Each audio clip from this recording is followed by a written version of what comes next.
Boker Tov, buen día y Shabbat Shalom para todos ustedes en esta mañana que el Eterno nos ha regalado un día más, un Shabbat más que contaremos como menos para nuestra esperanza, para nuestra espera del regreso de nuestro Maestro de Justicia. Pero también un Shabbat menos, que es la cuenta regresiva para el tiempo que se avecina, que el Eterno nos permita estar preparados tanto espiritualmente como en todos los sentidos para poder vivir lo que se viene. Con mucha fe, con mucha esperanza, porque nuestra redención se aproxima.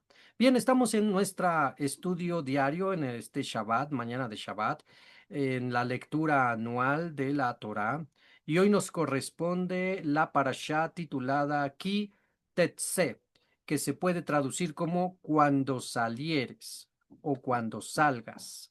Bien, esta parashá se encuentra en Devarim, Deuteronomio, capítulo 21, verso 10, al capítulo 25, verso 19. Y esta parashá nos va a hablar de eh, más de 35 mandamientos que debemos de observar y guardar. Kitetse, esta parashá, es sumamente hermosa y rica en mandamientos.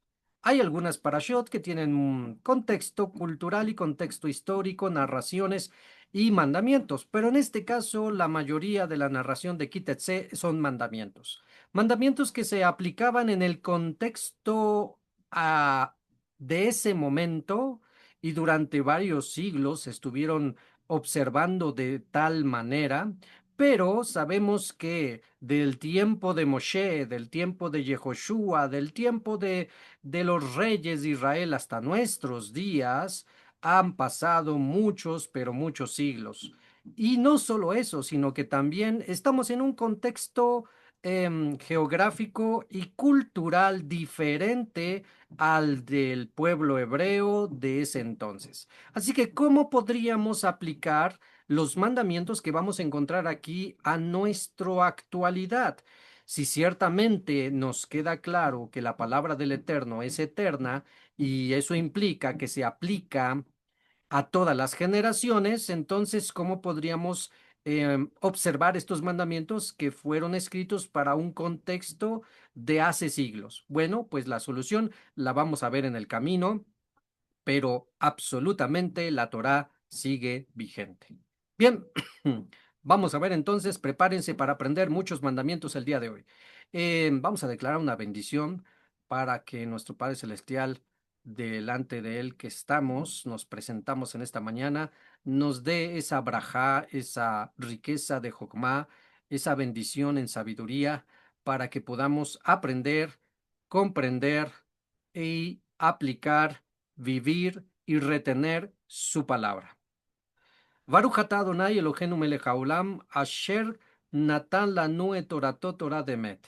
Bejareo la natan betohenu, Baruch atah Adonai, Baruchu, Baruch Shemo, no tenga Torah. Amén. Bendito seas tú, Dios Rey del universo, que nos has santificado con tus mandamientos y nos has dado una Torah de verdad. Bendito eres tú y bendito es tu nombre. Amén. Véame. Padre Celestial, que esta mañana tu revelación, tu conocimiento, una sabiduría que trasciende tiempo y espacio y una sabiduría que va más allá de la sabiduría que el mundo conoce, venga a nosotros, Señor, y que se implante en nuestra mente, en nuestro corazón, sea escrita y que podamos a través de eso, que es tu Ruach HaKodesh, guiándonos a toda verdad, podamos vivir delante de ti correctamente para rectificar, para arreglar muchas deficiencias que todavía podría haber en nuestras vidas y para ayudar a otros a que se levanten y puedan andar en tus caminos.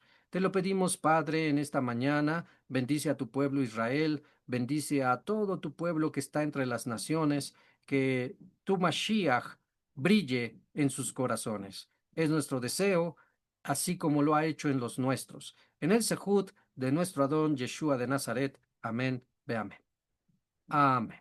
Bien, pues estamos en Deuteronomio 21, verso 10. Vamos pues a la narración porque tenemos mucho, mucho que leer, mucho que estudiar, mucho que analizar. Así que estamos en 21:10 de Deuteronomio y dice así, quítetse, cuando salgas a la guerra contra tus enemigos. Bien, pues como decíamos en nuestra introducción, no estamos ahorita en guerra, así que cómo aplicar el siguiente mandamiento en nuestra vida cotidiana. Bueno, pues vamos a ver, principalmente, recuerden, los mandamientos se aplican al momento y al contexto. Una aplicación literal, sencilla, en el momento y en el contexto en el cual se está escribiendo. ¿Ok? Y los mandamientos también tienen su aplicación a nivel SOT, a nivel profundo y una aplicación con Yeshua de Nazaret, ya revelado. ¿Ok? Así que sabemos que en el judaísmo se explica que hay 4 niveles de interpretación, los cuales el más sencillo es lo que leemos, que es el nivel Pasha, y después el que nos interesa, al que tenemos que llegar, porque es la aplicación con Yeshua de Nazaret, es el último nivel, el más profundo, el nivel Sot, ¿ok? El nivel donde vemos revelaciones y aplicaciones a nuestra vida actual, a pesar de que el contexto no sea actual. Bien, entonces nos dice, cuando salgas a la guerra, entonces recuerden que en ese momento histórico iba a haber guerra. Estaban a punto de tener guerra, tuvieron guerra en los tiempos de Moshe y después en la conquista de la tierra de Canaán. De esta guerra tienes que entender, recordar dos cosas. Una, hay dos tipos de guerra con el pueblo de Israel. La guerra que se hace en la tierra de Canaán, en todo el territorio de Canaán, que es una, y la guerra que se hace con los pueblos alejados fuera del territorio de la tierra de Canaán. ¿Ok? Entonces, son dos tipos de guerra, si lo podemos ver así. La guerra que se hace dentro de la tierra de Canaán, eh, hay mandamientos específicos. Y estos mandamientos específicos son, destruye todo, quema todo, ciudades, imágenes, idolatría, no dejes nada ni a nadie con vida. Eso implica hombres, mujeres, ancianos, niños y hasta animales. Todo era destruido y no tomes nada del anatema, del botín, del despojo de entre estas naciones. ¿Cuáles naciones fueron las que totalmente tenían que arrasar y no tomar ni esclavos, ni anatemas o botín o despojos? Los hititas, los jerjeseos, los amorreos, los cananeos, los fereceos, los jebeos y los jebuseos. Todas esas 7 naciones estaban en el territorio de Canaán y la instrucción es no dejes nada, no tomes nada, todo se va, ¿ok? No así con la guerra que se hace con naciones fuera del territorio de Canaán. En ese sentido o en ese punto, hay otras reglas. Y justamente lo que estamos a punto de leer es para la guerra fuera de Israel, ¿ok? Por eso es que aquí se va a permitir lo siguiente. Leemos. Cuando salgas a la guerra contra tus enemigos y el eterno tu Elohim los entregue en tu poder, ¿ok? Entonces aquí ya nos está hablando en el futuro que el eterno nos va a dar la victoria. Le va a dar la victoria al pueblo de Israel. Pero esto, recuerden, está yuxtapuesto al verso anterior, porque no por bonitos ni por simplemente ser su pueblo les iba a dar la victoria. ¿Por qué les iba a dar la victoria? La clave está en el verso anterior, en el verso 9. Así eliminarás de tu medio la culpa de la sangre del inocente, cuando alguien asesinaba a alguien y se le daba juicio al culpable, porque estarás haciendo lo que es, ¿qué? Correcto a la vista del Eterno. Por lo tanto, estos dos pasajes, el 9 y el 10, se unen. Aquí nos lo hacen una separación, pero están unidos. Y la idea es, cuando tú haces lo correcto y haces justicia, cuando ha habido algún tipo de maldad, entonces el Eterno, cuando permite que haya guerra, que alguien se levante en contra tuya, te va a dar la victoria. ¿Ok? Entonces ahí está la idea clara. No es como habíamos aprendido anteriormente en las religiones anteriores, donde tú crees en Jesús y ya todo es victoria, victoria en Dios, victoria en Cristo y todo es victoria. No, espérame tantito. Sí hay victoria, claro que sí, lo estamos leyendo, el Eterno promete victoria, pero está en base a hacer lo correcto. ¿Y qué es hacer lo correcto? Ve el contexto es cuando guardas los mandamientos y los aplicas. Cuando tú guardas los mandamientos y los aplicas, haces lo correcto y entonces si llega a haber guerra, el Eterno vence a tus enemigos. Bien, perfecto. Esto es porque en muchas personas viene mucho desánimo, viene mucho apostasía e inclusive hasta blasfemias, porque les prometen las religiones que van a vencer, que van a estar siempre en victoria y que bendición tras bendición y gloria de gloria en gloria y todas esas situaciones, y sus vidas están, pero eh, mal. Y entonces se cuestionan, ¿cómo es posible? Si no que me habían dicho que en Cristo y que esto y que lo otro, y ahora mira cómo me va y no, no hay trabajo, lo aleno, y miran los problemas en la familia, lo aleno. Entonces, entiende, todo está en base a hacer lo correcto. Bien, entonces, ya que explicamos eso, seguimos y dice, em, y el Eterno Toloín los entrega en tu poder, ¿ok? Haces guerra, los vences, recuerda que es un guerra fuera de Israel, naciones fuera de Israel, y ahí se permite y tomes algunos de ellos cautivos, esclavos, siervos, ¿ok? Solamente fuera de Israel se podría tener esclavos, los que habían sido vencidos, solamente fuera de Israel. Dentro de Israel no era permitido tomar esclavos o cautivos. Bien. La esencia la tenemos desde la antigüedad con Isaac, cuando Abraham le dice a su siervo Eliezer que fuera hasta la casa de sus parientes que estaban en Ur Kasdim, en Aram, em, en Aram, y le dice a su siervo, no vayas a tomar mujer aquí, de los que están aquí. No, no, no, no, no tomes de los que están aquí. Lo mismo se repite para con eh, Rebeca y Isaac, cuando Rebeca le dice a su esposo Isaac, no quiero que Jacob tome esposa como lo hizo Esaú de las mujeres de aquí, porque Esaú tomó dos mujeres hititas de las mujeres de ahí. Entonces dice, mi alma desfallecerá y ¿para qué quiero la vida si Jacob toma unas mujeres así? Mejor mándalo hasta la casa de mis padres para que tome mujeres de allá y no tome mujeres de aquí. Ok, ahí está desde entonces la esencia del mandamiento. Bien, entonces eh, vencen, traen cautivos y dice, verso 11, si ves entre los cautivos, entre los esclavos que tomaste allá, a una mujer hermosa y la deseas y quieres tomarla, no como esclava, sino como mujer, como esposa, deberás llevarla a tu casa, y vamos viendo los puntos, y ella, número uno, deberá cortarse el pelo, cortarse las uñas. Hasta ahí me detengo, ¿sí? Entonces, van, vencen, traen cautivos. Esa mujer que anda por ahí me gusta, la quiero como esposa, se permite en el contexto, reglamento, la llevas a tu casa, se corta el pelo, se entiende que las mujeres siempre se dejaban largo el pelo, se corta el pelo, y se corta las uñas. Las dos, en el contexto cultural, pelo largo y uñas largas implicaban belleza. ¿Ok? En el contexto cultural, pelo largo y uñas largas implicaban belleza, atractivo, mujer. ¿Ok?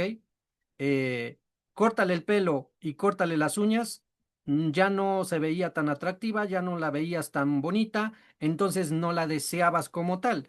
¿Qué es la idea del por qué manda hacer esto? Porque va a pasar un periodo de duelo y de ser apartada para que no le gane el deseo al varón y la tome antes del tiempo, ¿sí? Tenga relaciones sexuales antes de tiempo. Entonces, le corta el pelo, se corta las uñas, verso 13, y de descartar la indumentaria de cautiva, le cambia sus vestimentas, le tienes que proveer nuevas vestimentas, se entiende que sus vestimentas eran de los pueblos de allá y va a cambiar a vestimentas hebreas, y pasar un mes en tu casa lamentando a su padre y a su madre, porque se entiende que mataron en la guerra a los padres de ella. ¿Ok? Entonces, la idea de que pase un mes llorando a papá y a mamá que los mataron allá es para que llore todo lo que quiera, desahógate, suéltalo todo un mes, llora a tus papás para que tu alma, si lo queremos ver así, tu alma se vacíe de cualquier resentimiento, odio o rencor que podría haber en contra del israelita que la quiere tomar como mujer o en contra del pueblo del israelita que fue el que destruyó su ciudad. ¿Ok? Entonces, esa es la idea. La apartas, la quieres como esposa, la apartas, que no se vea atractiva para que no cometas inmediatamente la relación sexual y que llore todo lo que quiera para que se suelte, para que, ¿cómo se dice actualmente? Haya cambios de ciclos, cierre nuevas etapas, lo que manejan hoy, ¿no? Bueno, esa es la idea. ¿Ok? Y después de eso, puedes juntarte con ella y tomarla como mujer, poseerla, ¿sí? Ser tu esposa. Y se sella el matrimonio con las relaciones sexuales. Y ella será tu esposa. ¿Ok? Recuerden, esto es cultural, esto es en el contexto de ese momento, cuando había guerras, se le permitía al hebreo, al israelita, eh, tomar otra esposa. Se puede deducir, no lo dice la Torá, pero conforme al contexto que vamos a ver adelante, se puede deducir que este israelita ya tenía esposa israelita y le gustó otra del cautiverio y la tomó. No es nuestro tema el andar juzgando, Señor, ¿por qué permites eso? Que tenga otra esposa. Hay razones. Y vamos a ver todo el contexto de de los tres mandamientos que vienen a continuación para entender que hay una enseñanza más profunda que nuestro pensamiento occidental. ¿Ok? Bien. Entonces, ya vimos lo que se le permitía cuando se podía tener una esclava que le gustaba, todos los reglamentos. Verso 14. Después, después, si ya no la quieres, uy, aquí ya nos metemos en, ¿sí? Debes liberarla completamente.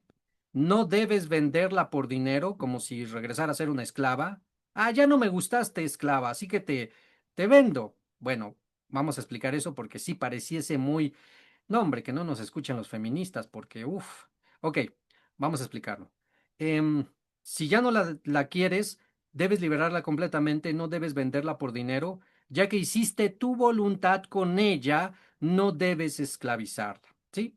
Así que hiciste cuanto quisiste, la tomaste, todo esto, ya no la quieres, la tomaste por esposa, ya no la quieres, debes dejarla libre así, ¿ok? Bien, ahora. ¿Cuándo podría ser la situación de que el hombre ya no quiera a esta mujer? Se entiende que muy probablemente, si le gustó y por eso la quiso tomar por esposa, no está en ese sentido el físico, el que impone el ya no quererla. Más bien hay otra razón. O sea, sí me gustó, pero hay otras razones. Entonces, el por qué ya no la quiero. Y una de esas razones podría ser, en base al contexto que vamos a ver adelante, es que ella no quiso soltar todo en ese mes y olvidar su tierra y olvidar sus parientes y olvidar sus costumbres y olvidar sus ídolos y los quiso perpetuar, seguir adelante, continuar, traer, enseñar y practicar aquí.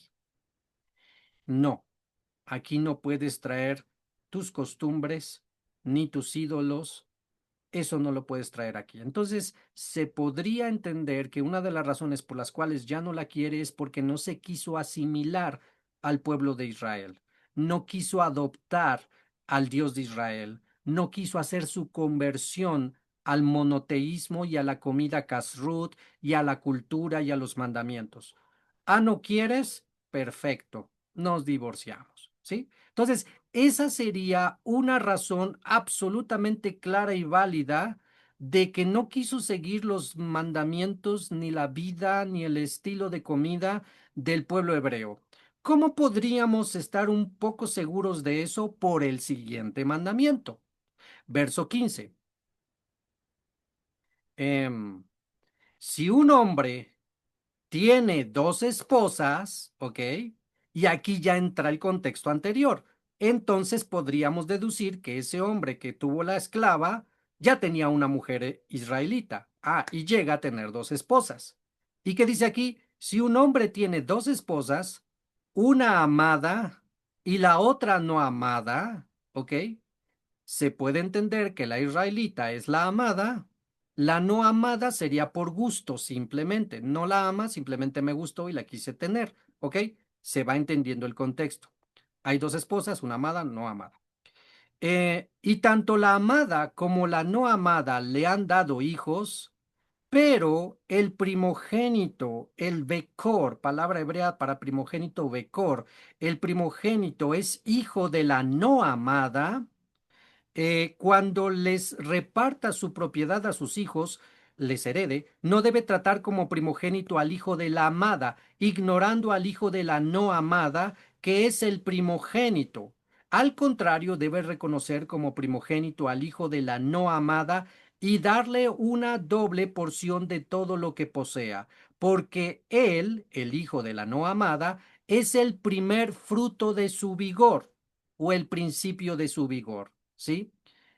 A él le pertenecen los derechos del primogénito, que son doble porción de herencia, honra y las respectivas responsabilidades, y según en el contexto se puede enseñar o se ha enseñado que no estamos seguros, esto es lo que se transmite como tradición, la verdad yo no creo que sea tan así, pero lo tengo que decir para que lo sepas, en ese contexto se dice que solo al primogénito se le enseñaba a leer y a escribir. Por lo tanto, a sumar, restar y hacer comercio y todo eso. Y a los otros hermanos no se les enseñaba. Desde mi perspectiva, pues no estoy muy de acuerdo en eso, porque ¿qué te cuesta enseñarle como a uno, como a otro, como al otro, para que todos tengan las propias posibilidades, sin quitarle la primogenitura al primogénito? Se entiende, pero bueno, así se enseña, así se ha dicho. No está algo comprobado, pero bueno, entonces, eh, así que, dos esposas, una amada, una no amada. Y aquí ya nos metemos en los temas de la alusión al pueblo de Israel. Porque este hombre que tiene dos esposas nos lo va a asemejar al Eterno con la casa de Israel, una esposa, y con la casa de Judá, otra esposa. A ver, discípulos, estudiantes de Torah. Entonces, ¿cuál sería la amada y cuál sería la aborrecida? ¿Acaso Dios puede aborrecer una esposa? Bien, la respuesta está en Oseas, ¿sí? Eh, la respuesta está en Oseas. Les dejo investigación, ya no digo tarea porque ¿sí? La respuesta está en Oseas. Léanse Oseas, los que no lo hayan leído, los que ya lo hayan leído, los que hayan llevado con nosotros ya el estudio de Oseas, ya saben para dónde va. Los que no, léanse el libro de Oseas. Ahí nos dice acerca de la amada y la no amada. La amada es la casa de Judá y la no amada es la casa de Israel. Todos los que estamos siguiendo la lectura del libro de Reyes, del diario que estamos teniendo, nos damos cuenta el por qué también. Porque en la casa de Israel todos los reyes eran malos y promovían la idolatría, la maldad que desde Jeroboam, hijo de Nabat, se estableció en Samaria y en otros puntos al poner los becerros de oro de adoración y cambiar las fechas de las fiestas y a los sacerdotes. Entonces, siempre en la casa de Israel, reino del norte, las 10 tribus, siempre fueron desde Jeroboam, hijo de Nabat, idólatras. Y todos los reyes que siguieron, que no siguieron un linaje, sino que fueron diferentes, había complot, había golpes de estado, había unos conspiraciones, los asesinaban y demás. Bueno, En el libro de Oseas menciona a varios reyes de esos y les dice que por sus pecados, por lo que promovieron y provocaron de idolatría para con las 10 tribus, va a venir un juicio y entonces es la aborrecida. Es la no, ya no me caes, ya no te quiero como esposa. Yo era tu esposo, dice el Eterno, pero ya no te quiero como esposa porque te fuiste tras los amantes, te fuiste tras los ídolos y fornicaste y te envileciste y todo eso, ¿sí? Entonces la casa de Israel viene a ser las 10 tribus, la no amada. Y la casa de Judá viene a ser la amada, porque se mantuvo por un tiempo, y según vemos la cronología de los reyes, muchos reyes hicieron lo bueno ante los ojos del Eterno. No en perfección, pero hicieron lo bueno. Y pues salieron ahí algunos malos de Judá, pero por lo general de ahí viene cosas buenas. Bien, ahí tenemos la similitud, ¿ok? Pero dice que el hijo de la amada tiene el primogénito y el hijo de la no amada no tiene el primogénito. Entonces no se puede cambiar esto. Esto es, vamos a ver, esto está profundo, así que a ver si lo podemos entender. Vamos a tomar como ejemplo a Jacob. Jacob, su primogénito es Rubén. Es el principio de su vigor, quien tenía el derecho de la primogenitura, como está escrito en Bereshit. En Génesis, ahí está escrito en el 49, dice Jacob, tú, Rubén, eres el principio de mi vigor, el principal en honor, este, pero dice, ya no serás el primogénito, por cuanto te envileciste y subiste al lecho de tu padre. Se metió sexualmente con la concubina de su padre y entonces ese pecado que era de Caret, pecado de Caret, pecado de muerte, le hizo que perdiera el derecho de primogenitura al cual se lo dio a Joseph, ¿sí? Ese derecho de primogenitura fue ahora sobre Joseph y de Joseph brincó a Joseph y se lo dio directamente en vida a Efraín, ¿sí? Así que el derecho de primogenitura que viene de su padre, de Jacob, de su padre Isaac, que se lo dio su padre Abraham, ¿sí? Vino sobre Efraín. Pero todos sabemos que la salvación, el Mesías, el primogénito de entre los muertos, viene de la tribu de Judá. Y no se dice nada de Efraín en cuanto a salvación. Entonces, ¿cómo podemos conjeturar todo esto para que quede perfecto? Pues el problema es justamente el ejemplo que acabamos de mencionar con Jacob, Rubén. Rubén pecó, perdió su derecho. ¿Qué hizo Efraín?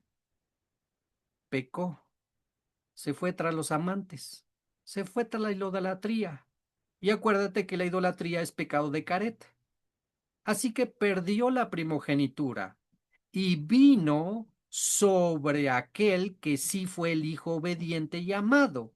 Esto es, sobre el linaje de David, sobre la tribu de Judá, y ya sabemos todo lo demás, Yeshua de Nazaret. ¿Sí? Así que queda perfecto allí. Pero bueno, entonces, en dado caso que no hubiera pecado, y ya este es el sentido simple y literal. En dado caso que no hubiera pecado, eso ya lo aplicamos a nivel SOT, eh, si la amada tiene al primogénito, ni modos. El primogénito de la amada es quien tiene que tener el doble porción, doble honor, doble honra. Y recuerden que eso también conlleva responsabilidad, porque el primogénito es responsable de guiar, cuidar, ver, sostener a la familia cuando el padre fallece. ¿Sí? El padre fallece, no se quedan huérfanos o no deberían de quedarse huérfanos. Quien llega a suplir ese espacio es el primogénito. Por eso se le da una doble porción de herencia, una doble porción de honor y de honra. Y todos los demás hijos lo deben de respetar y ver como el padre, ¿sí? Porque en sentido correcto debe de él cumplir con las funciones del padre. Cuidar, ver, aconsejar, estar con ellos, sentirse apapachados por él, ¿sí? Ya sabemos que en la práctica, pues en la mayoría de los casos, nada que ver. Y más si estamos sin Dios, sin pactos, alejados de Él, nada que ver, los primogénitos. Por eso se están restaurando las cosas. Así que si tú eres primogénito y estás en las cosas del Eterno y em, tienes hermanos y no está tu papá ya, ¿qué crees? Tú eres responsable de ver, de cuidar, de aconsejar en la manera posible a tu familia que quedó, ¿sí? De descendencia de tu padre. Ya otro tema es el que si no quieren, no se dejan, no me hablan, ya es otro tema. Pero bueno, esa es la responsabilidad. Y, por otro lado, si el primogénito, tú no eres primogénito, pero el primogénito es ateo, idólatra, no le importan las cosas de Dios, sube y baja, hace su vida un papalote, y tú estás en las cosas del Eterno, tú vienes a ser el primogénito en lugar de aquel que perdió por sus pecados, ¿sí? ¿No quiere nada del Eterno? Entonces tú si estás con el Eterno, tú tienes la responsabilidad, ¿ok? Entonces, en la manera posible, ve por tus hermanos. Bien, entonces, vemos este mandamiento y em, hmm, pertenecen los derechos del primogénito. Ahora, siguen unidos los mandamientos, ¿sí? Vamos viendo la esposa esclava que se toma, se hace que tengan dos esposas, de las dos esposas viene un hijo, el uno amado, el otro no amado, ¿ok? Sigue la idea, viene unida. Verso 18, si un hombre tiene un hijo terco y rebelde, dice nuestra traducción, terco y rebelde, algunas traducciones dicen contumaz y rebelde, no cual Tomás, es contumaz. Bien, si un hombre tiene un hijo terco, contumaz, la palabra para terco o contumaz es la palabra zarar, zarar, y esa palabra se puede traducir como desleal, falso, indómito, prevaricador y rencilloso. ¿Ok? Así que quitamos terco y contumaz y decimos, si un hombre tiene un hijo desleal, falso, indómito, prevaricador y rencilloso, y le añadimos la palabra rebelde, que es la palabra mará, que se puede traducir como amargo, enojar, irritar, rebelarse. ¿Ok? Entonces ya hacemos toda una característica de este hijo. Y se lee entonces, si un hombre tiene un hijo desleal, falso, indómito, prevaricador, rencilloso, amargo, enojón, irritante, rebelde, ay, debe de haber de esos, que no le hace caso a su padre y a su madre, aun después de que lo disciplinan, pero la disciplina escritural no es la disciplina de nuestro tiempo. La palabra disciplina es la palabra yazar. Yazar dice castigar, azotar, corregir y escarmentar. ¿Ok? Así que si tienen un hijo así y ya le han castigado, azotado, corregido y escarmentado, ya le dieron sus varazos, ¿sí? Su padre y su madre, y no le hacen caso, su padre y su madre deberán tomarlo y llevarlo a los ancianos de su poblado en la plaza pública de su comunidad. Deben decirle a los ancianos, este hijo nuestro es desleal, es indómito, prevaricador, rencilloso, falso, amargo, se enoja por todo, se irrita por todo, se revela, y ya le dimos sus varazos y nomás no cambia. Pero le añadimos otras características, dice, y es glotón y borracho. Últimamente, esto se está dando en crecimiento exponencial, este tipo de hijos. Tanto es así que hasta en las redes sociales se hacen videos burlones de hijos así, que ya tienen treinta y tantos, cuarenta y tantos años, no trabajan, solo se comen todo del refrigerador, no ayudan en casa y solo están como parásitos. Perdón, no estoy hablando por nadie ni de nadie específico, pero que sepan que esto se ha dado en un crecimiento exponencial, hijos así, porque también los padres no han sabido guiarlos, ¿sí? Entonces, muchos hijos así malos, perversos, buenos para nada, no ayudan en la casa, no aportan nada a la casa, no trabajan, solo hacen desastres, no obedecen, ¿sí? A ese tipo de hijos y ya se les corrigió, ya se les dio tiempo de corregir, de cambiar, de buscar trabajo, de cambiar su actitud, de que no sean borrachos, que no sean dragones, etcétera, que se corrijan y nomás no, ¿qué se hace? 21. Entonces los hombres de su poblado lo apedrearán hasta que muera. Así eliminarás el mal de tu medio y todo Israel se enterará y temerá. ¿Ok? Entonces ahora vamos a unirlos con los mandamientos anteriores. Se toma una mujer de que no es de tu pueblo, nada más porque te gustó, puedes tenerla. Es algo así como el Eterno conoce a su pueblo y sabe que si le dice que no, lo va a hacer. Así que mejor le doy permiso, pero con reglas, que tome a la mujer. Pero estas son las reglas. Muy probablemente esa mujer que tomes de otro pueblo no se va a someter ni a ti, ni al Dios que crees, ni a sus reglas, ni a sus mandamientos, ni a tu estilo de vida, ni a tu comida. Por lo tanto, cuando tengas hijos de ella, ¿qué va a hacer con su hijo? ¿Que se someta a ti, que se someta a tu Dios y que guarde tus reglas? Obvio que no. Lo vemos claramente con los linajes y descendientes de los reyes. Lo hemos estado explicando.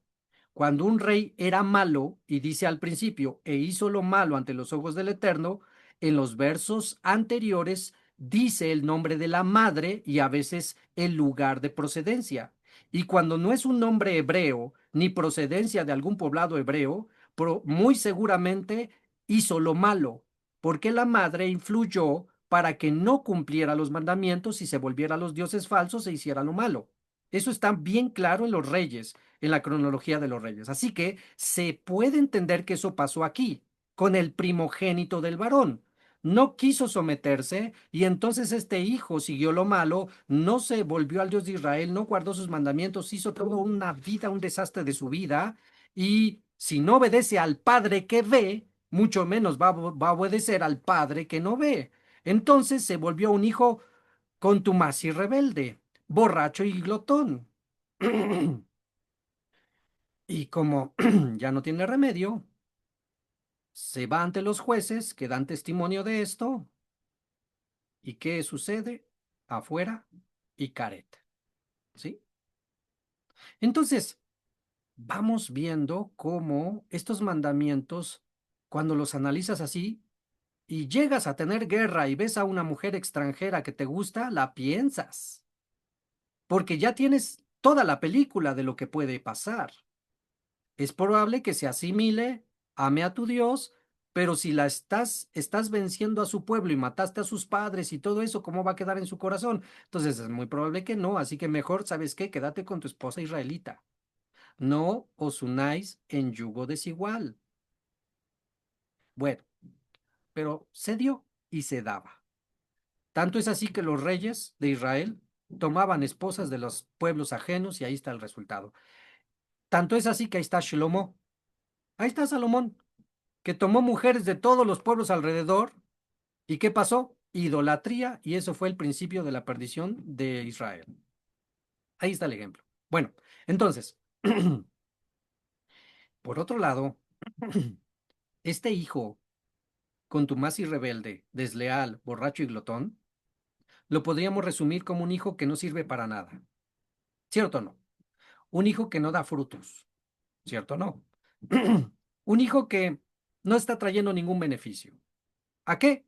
A la casa. Si lo vemos así. Pues ese hijo contumaz y rebelde éramos tú y éramos yo. Y en algunos casos siguen siendo algunos. ¿Cómo? Sí, el árbol que no da buen fruto, se le da su tiempo, ya se le disciplinó, no quiso, el hacha ya está puesta a la raíz del árbol. Y árbol que no dé buen fruto es cortado y echado al fuego. O el hombre de la mina.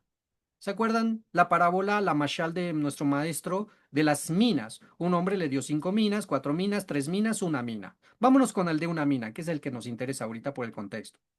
El de una mina fue flojo, fue holgazán, no hizo nada. Era el hijo contumaz y rebelde que no servía para nada y no dio buen fruto. Ay, señor, ya viniste, mira, aquí está tu mina, la guardé, aquí está. ¿Y a los otros qué pasó? Los otros trabajaron, los otros hicieron algo, los otros fueron responsables, los otros hicieron algo por el reino de los cielos. ¿Y tú qué hiciste? No, pues yo aquí está tu mina. ¿Qué le dice el maestro? ¿Qué le dice el amo, el dueño? ¿No debiste por lo menos haber puesto esta mina en el banco para que yo al regresar recibiera por lo menos los intereses? Pero no hiciste nada. Siervo malo y negligente. ¿Y qué pasó con él? Lee la mashal, lee la parábola. Ese hijo contumaz y rebelde éramos tú y yo que no estábamos produciendo nada de fruto para el reino de los cielos, no aportábamos nada para la casa de Dios, si lo quieres ver así, y merecíamos la muerte. El problema es que hay todavía algunos que siguen siendo este hijo, aunque ya están en el lado correcto, siguen sin mostrar frutos, siguen sin tener un beneficio, siguen sin traer algo. Comen, comen y comen, aprenden, aprenden, aprenden, pero no hay ningún beneficio, no hacen algo, no trabajan en algo, no extienden el reino, no abren su boca para hablar, no aportan nada. Uy, qué fuerte. ¿Y qué se le hace a esos hijos? Caret, afuera. Ahora, esto todavía está yuxtapuesto a lo que sigue. Verso 22. Leemos la última línea del verso anterior, del verso 21. ¿Cuál era la razón de que mataran a pedradas a los hijos contumaces y rebeldes? Dice, así eliminarás el mal de tu medio y todo Israel se enterará y temerá. ¿Ok? Ejemplo. Ahí está el tema.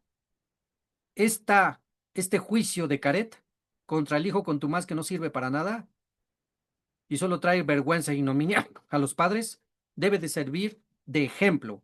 Que los demás vean para que teman. Ay, no, mejor me porto bien. Ay, no, mejor me pongo a trabajar. Ay, no, mejor no deshonro ni hago pasar vergüenzas a mis padres.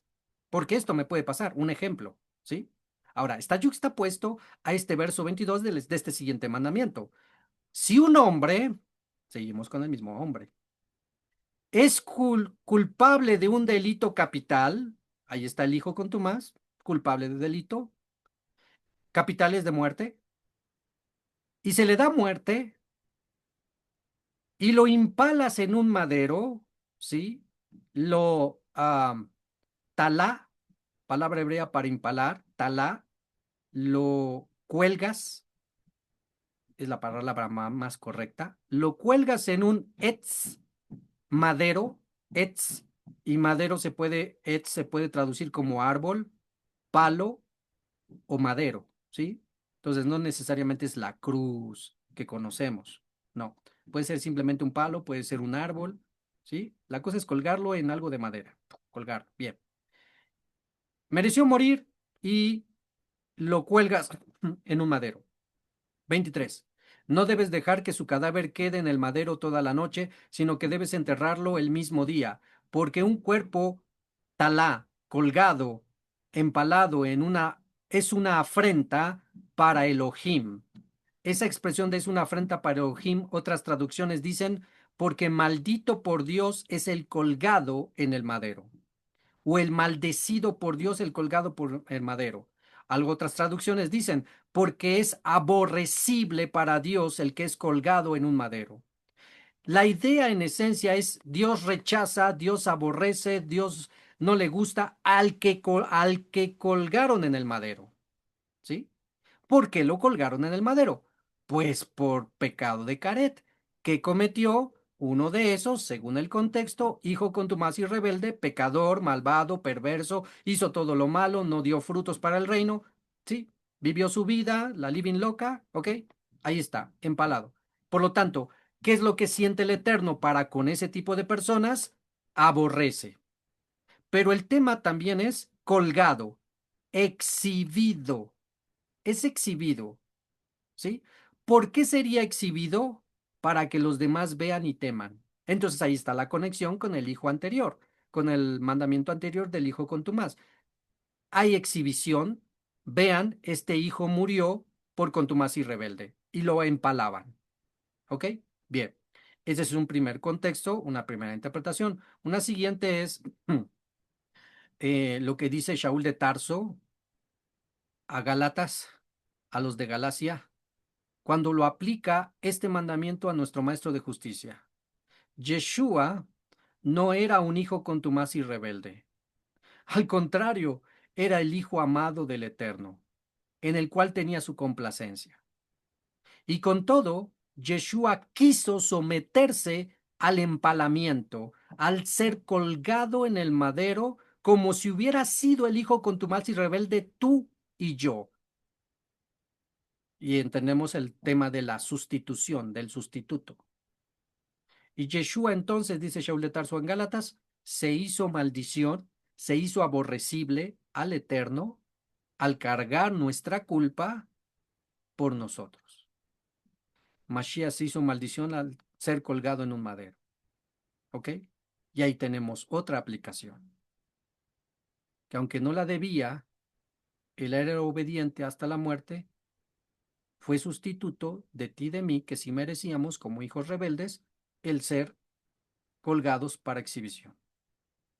Pero, seguimos en la lectura del 23, no debes dejar que su cadáver quede en el madero de toda la noche, y ahí se cumple, lo sabemos en los evangelios, no dejaron en el madero toda la noche a Yeshua, sino que antes de que empezara completamente el día de reposo, lo bajaron y lo fueron a sepultar, para que se cumpla la escritura, sino que debes enterrarlo el mismo día, porque un cuerpo empalado o colgado es una afrenta, es una maldición, es un aborrecible para el Eterno.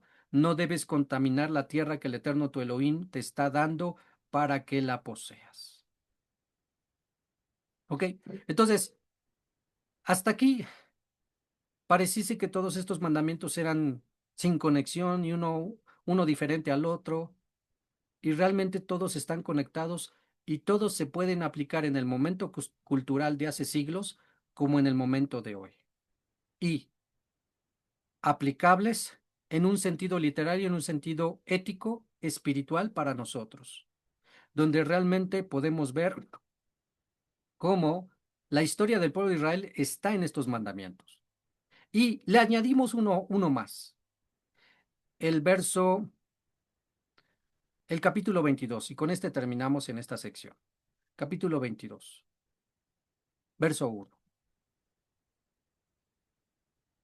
Ya tenemos en mente el tema anterior, ¿sí?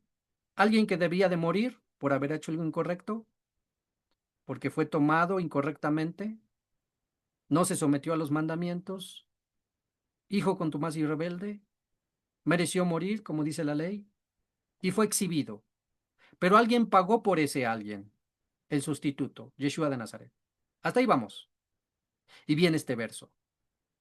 Si ves extraviado al toro o a la oveja de tu paisano, bueno, no me gusta mucho esa expresión paisano, sí se entiende, la palabra es aj, ¿sí? La que usamos para decir hermano, aj, hermano, ¿sí? Que se puede traducir como paisano, hermano, amigo, ¿ok? Coloquialmente nosotros decimos nuestro compa, en algunas allá en Sudamérica dicen el pana, ok, bien. Si ves extraviado al toro o la oveja de tu hermano, ¿qué? No lo ignores. Debes regresárselo a tu hermano, ¿sí? Hasta ahí los detenemos. Y ya con lo que hemos visto, lo tenemos que saber. ¿Quién es ese toro y oveja extraviada? Éramos tú y éramos yo. Estábamos extraviados. le pertenecemos a alguien, pero estábamos extraviados. Y alguien nos encontró. Alguien nos habló de las escrituras. Alguien nos dijo que el nombre del Mesías era Yeshua. Alguien nos dijo que el Shabbat estaba vigente, que era hermoso, que es reposo. Alguien nos dijo que las fiestas del Eterno son un plan profético de redención. Alguien nos habló, nos encontró. ¿Qué tiene que hacer o qué está haciendo o qué debe de hacer? Llevarnos al dueño, que es su hermano. ¿Qué es Yeshua de nosotros? Es nuestro hermano. Sí, claro, es nuestro amo, es nuestro rabí, es nuestro maestro, es nuestro Mesías, pero recuerda que él también dijo, ustedes son mis hermanos. ¿Sí? Todos somos hermanos. Es ahí la aplicación, donde encontramos la aplicación. Así que, pero al fin y al cabo, somos de él. Así que alguien nos encuentra, nos enseña el camino correcto. ¿Qué tiene que hacer? Llevarnos a él, al hermano, al dueño. ¿Ok? Bien. Ahora, en el sentido primario, en el sentido secundario, Pasha, Dresh, es, ahora tú eres el que va a encontrar a ese toro y a esa oveja que es del hermano. Cuando le hablas a alguien, cuando encuentras a un familiar literal o a un amigo, a un conocido y le empiezas a hablar del eterno, lo estás encontrando. ¿Qué tienes que hacer? Llevarlo al hermano, conducirlo, enseñarle que busque al Dios de Israel y a su Mesías. ¿Ok? Ahora, seguimos en la lectura y dice, por eso dice, no lo ignores. Ah, ese pecador, ese idólatra, ay, que se pierda. No, no lo ignores. Debes regresárselo. Debes de enseñarle, debes de guiarlo a la verdad. Debes regresárselo a tu paisano, a tu hermano. Verso 2. Si tu paisano, tu hermano, no no vive cerca de ti o no sabes quién es, te lo llevarás para tu casa y permanecerá contigo hasta que tu paisano lo reclame. Bueno, hermanos, vénganse para mi casa, aquí los cuido. No, enséñale, guíalo, tenlo contigo, es un enséñale, síguele nutriendo, síguele enseñando, síguele estando con ello, vive las fiestas con él, vive los Shabbat con él, hasta que el dueño, el paisano, el hermano, lo reclame. ¿Y cuándo lo va a reclamar? Cuando regrese. Es ahí donde todas las parábolas que hablan de este tema tienen la conexión. ¿Qué hiciste con la mina? Va a pedir cuentas. ¿Dónde está tu trabajo? ¿Cuántos conocieron por medio de ti? ¿A cuántos mantuviste en la fe, con tu testimonio, con tu enseñanza, con tu vida, con tu economía, con todo lo que tenías? ¿A cuántos? ¿Dónde está? Va a pedir cuentas y va a reclamar esas ovejas y esos toros de tu mano. Mi señor, aquí están tus ovejas. No eran mías, yo solo las cuidé mientras tú venías.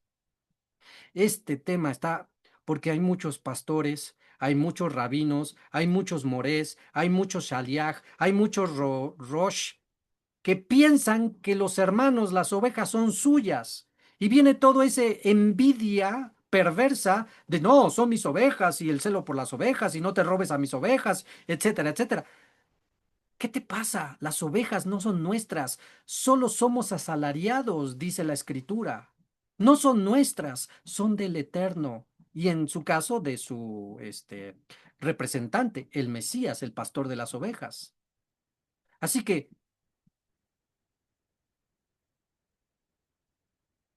a mí se me viene a la mente Johanán, el inmersor. ¿Quién comenzó la prédica de restauración del reino de los cielos se ha acercado? Johanán. Y comenzó a tener discípulos. Muchos lo seguían.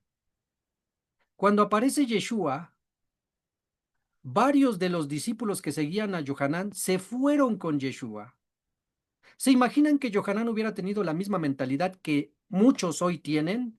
No, Jesús, no, Yeshua, ¿por qué te estás llevando mis ovejas? Son mías. Ladrón de ovejas, Absalón y demás. Las ovejas no son nuestras, solo estamos cuidándolas. Y si encuentran un maestro mejor en esta edad presente, deberíamos estar felices, porque al final al cabo hicimos nuestra parte y tal vez hay que entender también nuestras deficiencias y nuestras limitaciones posibles y decir, hay un maestro mejor que yo, pues que se alimenten mejor. Yo ya cumplí con parte de llevarlas a algo mejor y mantenerlas para que no se regresaran a la idolatría o al paganismo o a la inmoralidad, etcétera. Pero no somos así. Los hombres no somos así. Somos bien egoístas. Bueno, la cosa es que viene, tienes que cuidar a la oveja en lo que viene el dueño a reclamarla. ¿Ok? ¿Ya lo entendimos?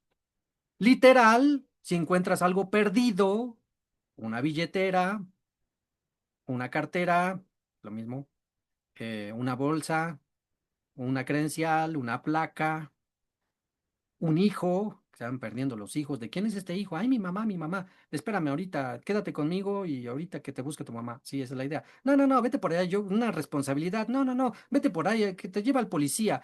Señor policía, este niño. No, o sea, si encuentras algo, literal, tienes que esperar para devolverlo. Si encuentras el dueño, se lo das.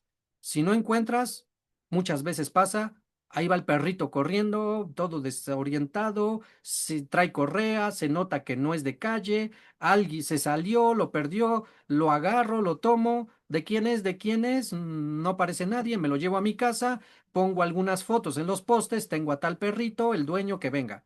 Si viene el dueño, ¡ay, mi perrito! Porque pasa también. No, no, no, yo no tengo nada.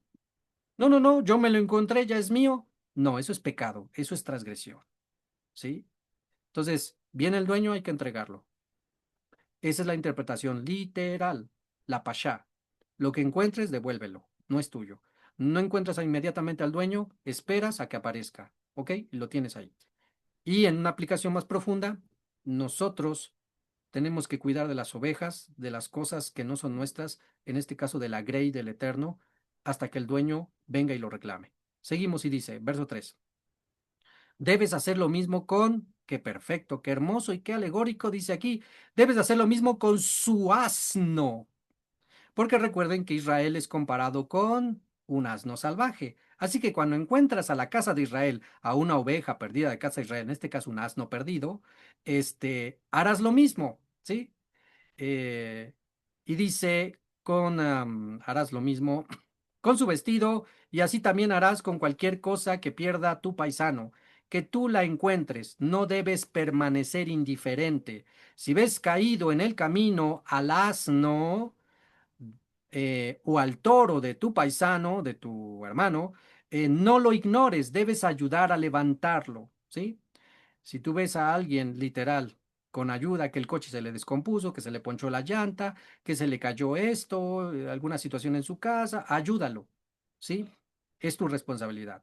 No puedes ignorar como el, la parábola del buen samaritano. Es la conexión con esto. Los religiosos, Baruch Hashem, no quisieron ayudar al que se estaba muriendo por los golpes de los ladrones. Y pasó el sacerdote y no lo ayudó. Y pasó el levita y no lo ayudó.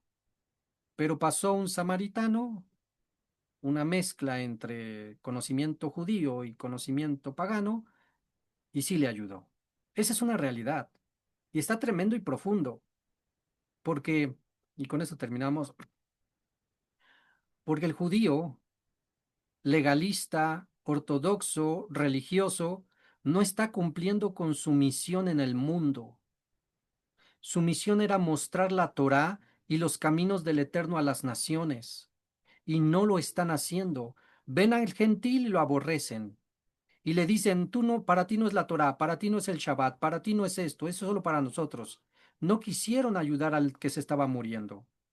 Ah, pero viene el cristiano, el samaritano, que conoce de la Biblia, que conoce del Mesías, cuestión Jesús, pero lo conoce, que conoce del Tanaj, de la Escritura, pero trae su idolatría, trae su Roma y todo eso, la mezcla samaritano. Y sí ayuda, porque es el cristiano el que hace sus campañas evangelísticas, porque es el cristiano el que hace los conciertos, porque es el cristiano el que lleva misioneros, porque es el cristiano el que ha ido a las islas más remotas de Australia, de Asia, de la Patagonia, etcétera. Allá va los misioneros. Y el judío religioso, que es el que se le entregó la verdad, no lo está haciendo. Yo no he visto ningún ortodoxo yendo a evangelizar a estas islas. Y ahí está la realidad. Entonces, no seamos ni como los religiosos judíos y perfeccionemos al samaritano. Quitémosle la parte incorrecta y perfeccionemos al samaritano y hagamos eso. Si vemos a algún necesitado, no podemos quedar mudos sin hacer algo. Ayudar es nuestra misión. Y llevar a los caminos del Eterno a todo aquel que encontremos extraviado, extraviado en fe, extraviado en sentido, extraviado en misión profética, extraviado en su razón de ser. Piensan que solo vienen aquí a nacer, crecer, reproducirse y morir y no tiene ningún sentido. No, tú tienes una razón de ser, tienes una misión profética. Debes de llevarlo y sacarlo de ese extravío. Y no debes de estar indiferente. Y si lo ves caído, literal, todo desahuciado, todo no tengo sentido a mi vida, me va mal el matrimonio, me va mal en el trabajo, no sé, ya dudo que exista Dios, ¿sí? Si lo ves caído, ayúdalo a levantar. 5. Bueno, ahí nos detenemos. El 5 ya es como que un tema que vamos a ver por la tarde. Así que, que el Dios de Abraham, Isaac y Jacob les bendiga, nos ayude a vivir estos mandamientos, nos ayude a entenderlos y a vivirlos, a aplicarlos y a enseñarlos a otros. Que apreciemos de dónde nos sacó el Eterno y que podamos valorarlo. Y que no permitamos que más personas, ovejas perdidas, asnos perdidos, no por cuestión peyorativa, digo asnos, sino por la aplicación con la casa de Israel, las ovejas perdidas de la casa de Israel, sean encontrados y sean llevados a su amo. Y ahí estamos nosotros. No seamos ese hijo contumaz y rebelde que aunque en conocimiento de la ley, de la Torá, hay muchos que son hijos contumaz y rebeldes, que no están haciendo nada provechoso para la casa, para el reino de los cielos. Cuidado con eso. Bien, que el eterno Dios de Israel les bendiga. Un saludo cordial a toda la familia. Y quien habló con ustedes, Morel Isha, en la ciudad de Puebla. Shalom, shalom, Bokerton.